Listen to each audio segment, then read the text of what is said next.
Hello everyone. Once again, I come with a very new topic and a new concept. Today we discuss about law of motion. आज हम जिस topic के बारे में discuss करने वाले हैं वो टॉपिक है लॉ ऑफ मोशन. ओके.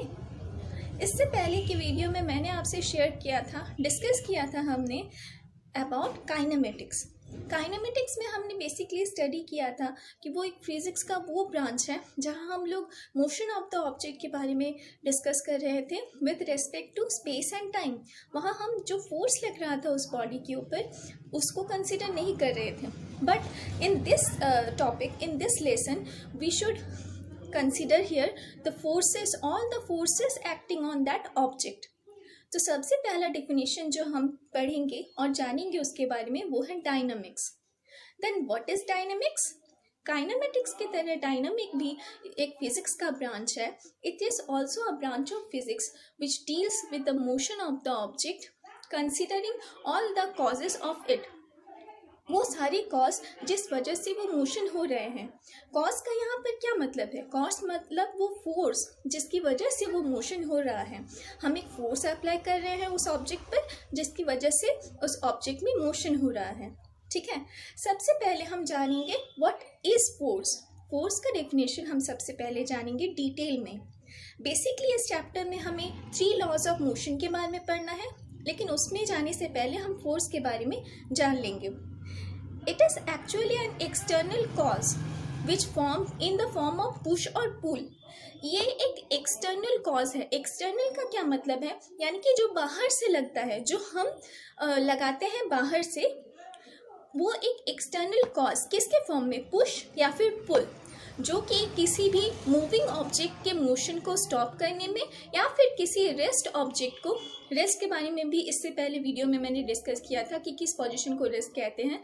अगर कोई ऑब्जेक्ट रेस्ट मोशन में है तो रेस्ट में है तो उसे उसमें मोशन देने के लिए या फिर उसे मूव कराने के लिए जो फिनोमिना यूज होता है उसे हम फोर्स कहते हैं. ओके. सो इसका सिंपल डेफिनेशन होगा, it is an external cause in the form of push और pull which produces motion in the rest object और tries to stop the moving object. Okay.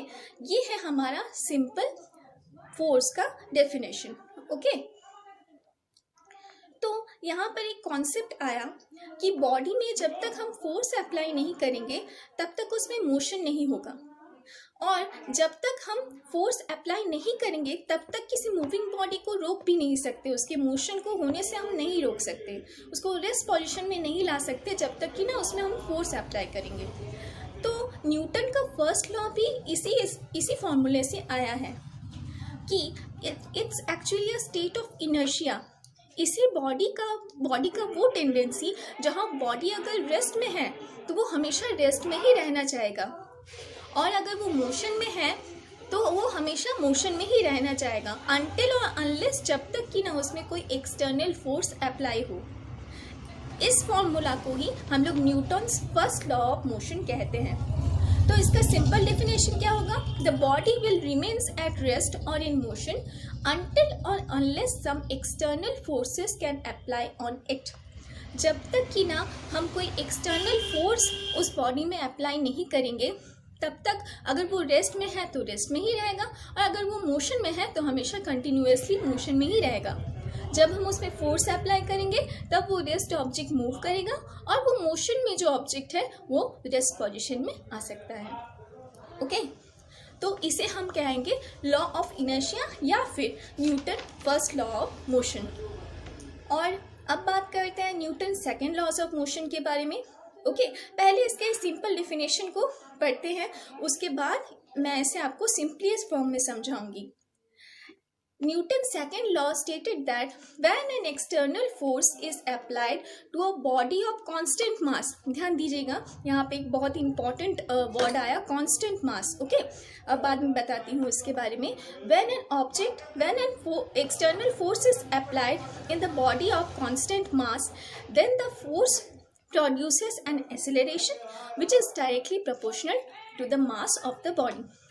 इससे पहले वाले वीडियो काइनेमेटिक्स में मैंने आपसे फोर्स के बारे एक्सेलरेशन के बारे में डिस्कस किया था.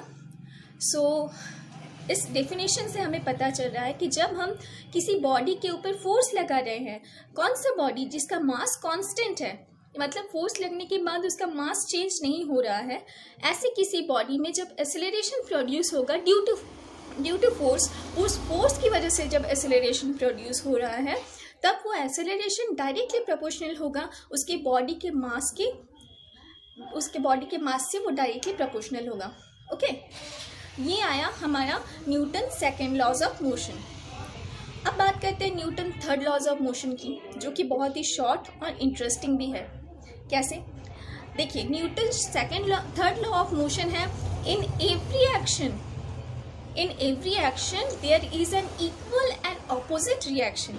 मतलब पूरे यूनिवर्स में जितने भी सारे एक्शंस हो रहे हैं उनका एक इक्वल और ऑपोजिट रिएक्शन भी है।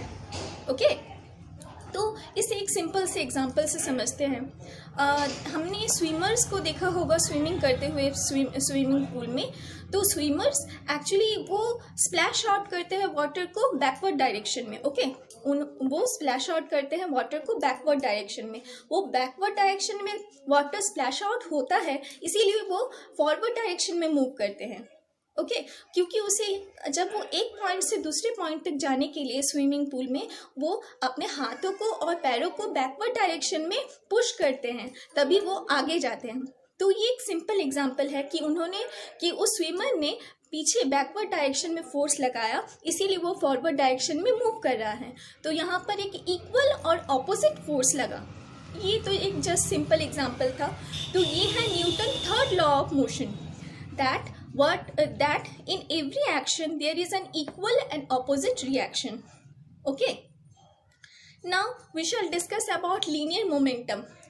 So firstly हमें जानना होगा what the momentum is. Momentum किसे कहते हैं? It is actually a product of velocity of the body and mass of the body. मतलब जब कोई बॉडी का let the mass of the body be m and velocity be v, तो यहाँ पर मोमेंटम को हम लोग कैपिटल एम से डिनोट कर सकते हैं। तो capital M is equal to M we.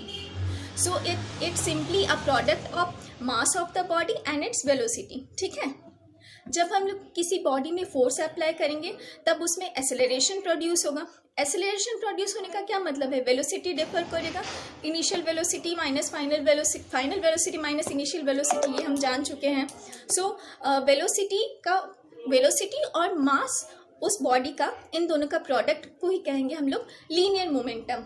Okay, next topic है impulse. What is impulse? Impulse is actually a force acting for short duration of time. These are called impulsive force. जब कोई force कम समय के लिए, short duration के लिए apply होता है, शॉर्ट ड्यूरेशन के लिए काम करता है, ऐसे फोर्सेस को हम लोग इम्पल्सिव फोर्स कहते हैं। ठीक है, सो इम्पल्स का डेफिनेशन क्या होगा?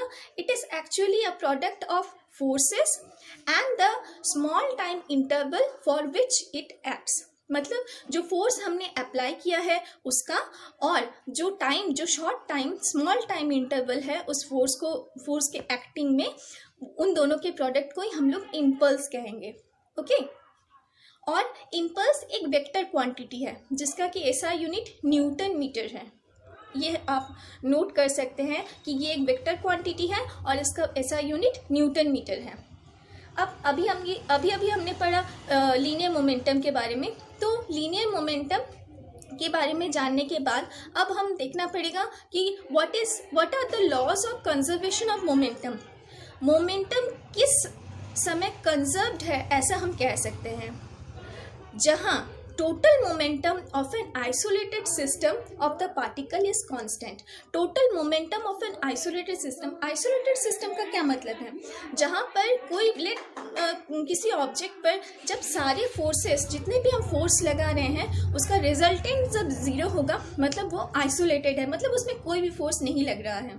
अगर हम किसी बॉडी में कोई भी फोर्स नहीं लगा रहे हैं, अगर वो रेस्ट पोजीशन में है तब वो रेस्ट पोजीशन में ही रहेगा। अभी हमने देखा it's a tendency of inertia और इट्स ए इनर्शियल फेज। ठीक है, तो जब तक हम लोग उसमें कोई फोर्स नहीं लगाएंगे वो मूव नहीं करेगा, मतलब उस ऑब्जेक्ट में जो रेस्ट में है उसमें कोई फोर्स नहीं लग रहा, इसलिए मोमेंटम वहाँ पे कांस्टेंट होगा। ठीक है, तो उसको आइसोलेटेड सिस्टम कहते हैं, जहां पर कोई फोर्स नहीं लग रहा है। No external force is applied in the system, the momentum remains constant. उस बॉडी का मोमेंटम कांस्टेंट रहेगा, जो कि एक बेसिक प्रॉपर्टी है कि जब तक उसमें फोर्स नहीं लगाएंगे तब तक उसमें मोमेंटम प्रोड्यूस कैसे होगा। मोमेंटम कांस्टेंट ही रहेगा जितना कि उसका मोमेंटम है। अब अगर कोई ऑब्जेक्ट मूविंग में है तो उसका एक मोमेंटम है, वो हमेशा कांस्टेंट ही रहेगा जब तक कि ना उसमें कोई फोर्स अप्लाई हो।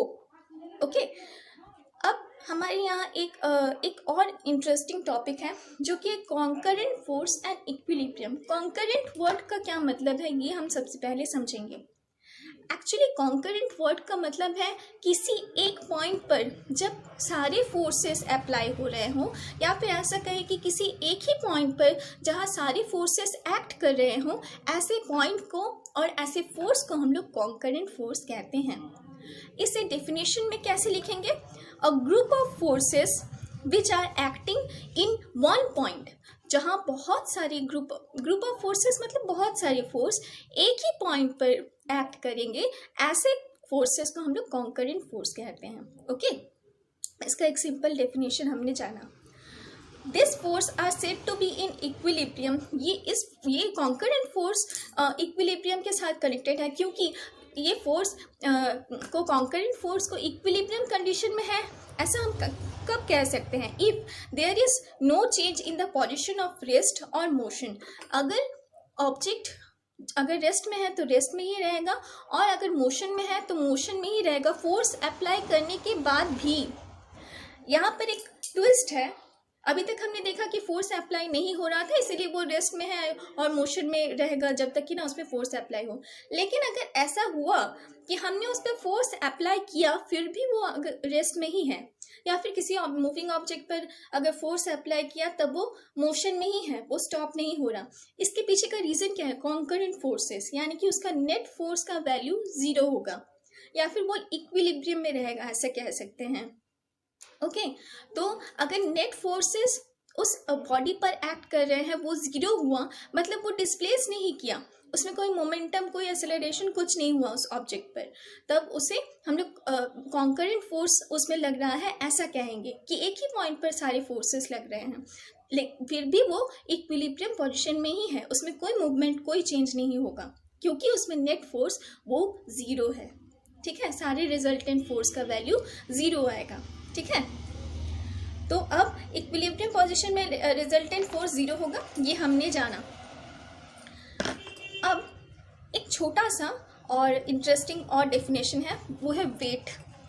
किसी भी इंसान का हो, किसी ऑब्जेक्ट का हो, लिविंग नॉन लिविंग थिंग, किसी का भी वेट हम लोग कैसे मेजर कर सकते हैं कि ये इतना भारी है, ये इतना हल्का है, ये बहुत ही ज़्यादा हेवी है और मतलब कम है, ये हम लोग कैसे मेज़र कर सकते हैं?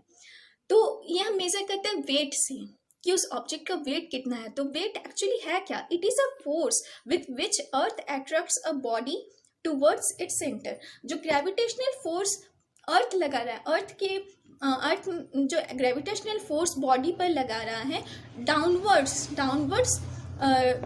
टू इट्स सेंटर, मतलब अर्थ जो अपने सेंटर की तरफ जो फोर्स लगा रहा है, नीचे की तरफ जो फोर्स लगा रहा है ग्रेविटेशनल फोर्स, उसकी वजह से हम लोग डिफाइन कर सकते हैं वेट को। अगर capital M is the mass of the body, अगर M किसी भी बॉडी का मास हम लोग ले रहे हैं M, ठीक है, और G is a acceleration due to gravity, यहाँ पर स्मॉल g है, वो कैपिटल G था जो मैंने आपसे पहले के वीडियोस में शेयर किया था, वो कैपिटल G था जो कि ग्रेविटेशनल कांस्टेंट था। यहाँ है स्मॉल g जो कि है एक्सेलरेशन ड्यू टू ग्रेविटी। तो एक्सेलरेशन ड्यू टू ग्रेविटी, तो यहाँ पर एक्चुअली होगा क्या? वेट को हम लोग कैसे लिख सकते हैं? Weight of a body is mg। वहाँ पर उस कंडीशन में weight of the body mg रहेगा वर्टिकली डाउनवर्ड। इसको एक और बार समराइज करते हैं सिंपल फॉर्म में वेट को। मतलब अगर हम लोग किसी भी बॉडी का वेट लेंगे m और एक्सेलरेशन ड्यू टू ग्रेविटी है यहाँ पर मेरा g, तो मेरे बॉडी का वेट क्या, उसको क्या लिखेंगे हम लोग? बॉडी का वेट होगा mg, mass into acceleration due to gravity. इस तरह से हम लोग किसी भी बॉडी का वेट निकाल सकते हैं, फाइंड आउट कर सकते हैं। सो इस टॉपिक में आज इतना ही. आई assure you that I will come with new and much more interesting topics for you. Thank you.